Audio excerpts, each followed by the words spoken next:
Today we're going to be making some chicken stock and bone broth with our home-raised roosters and Cornish cross hens. Lots of us have chicken bones from rotisserie chickens or from cutting up chicken pieces.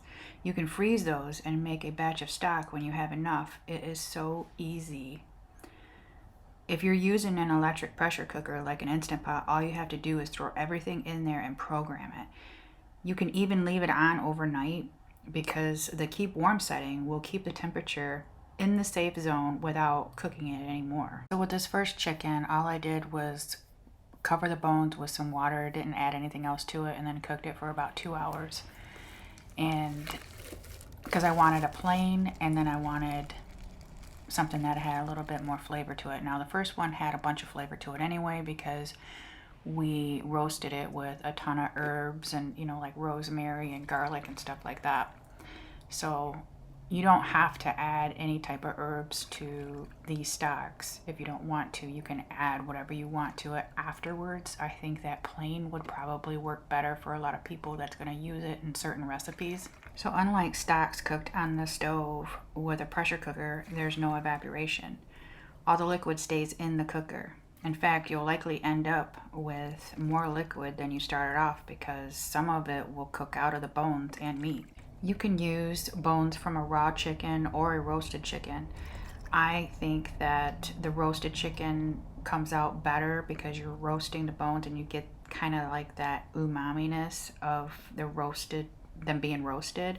It gives a better flavor overall. So I added about 6 cups of water, just plain water, to this with a little bit of apple cider vinegar to it, and I got 6 quarts, 6 lovely quarts out of the first chicken. Plus I took off all the meat that was left over. There was a lot of meat on that leftover roasted chicken, and we used it to make sandwiches and soups and chicken pot pies and stuff. It was really good.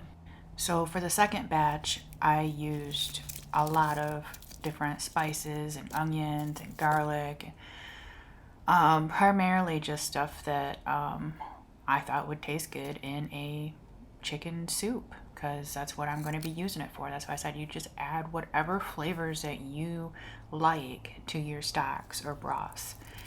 And I just added like peppercorn, rosemary, some thyme, and then I covered it all with the same amount of water that I did with the first one. I think it was about 8 cups. Okay, so whether you're using a white wine or a vinegar, I'm adding apple cider vinegar, just probably like 3 or 4 tablespoons. And because the acid added to the simmering Instant Pot will create a richer finished product. That's because acid helps break down the cartilage and other connective tissues in the bones of the chicken, which helps speed up the formation of gelatin in the stock. So one of the ways that I can tell if I got all of the goodness out of all my bones is just by kind of trying to smash them with my fingers, and if they smash really easy, then I know that they're done. They gave all that they could give. Now I did a comparison with the rooster broth and the Cornish cross broth, and I was actually quite surprised with the results. Plus, if you don't have any like regular Tupperware to freeze your stuff in, you can save your yogurt containers and like your ricotta cheese containers and stuff like that, and use that in the freezer for your broths. Just leave a little bit of headspace at the top so that way it has enough to expand, and you're good. I use mine. I reuse all mine. This is the Cornish cross. This is the rooster. It's all just rooster?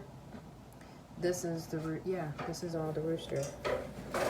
So the gelatinous level of the Cornish cross, look at that, super gelatinous. Like, look at all that collagen in there. And this is the rooster. It's kind of gelatinous, but not anything like the Cornish cross, which is surprising because the rooster had more bone on it than the Cornish cross.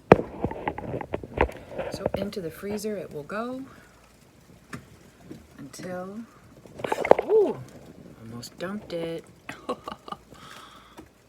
Into the freezer it will go until I need it. Store-bought stock does not even compare to the real freshly made stock at home. Just one taste is all you need to know this. And it's very versatile, so you can make it taste however you like.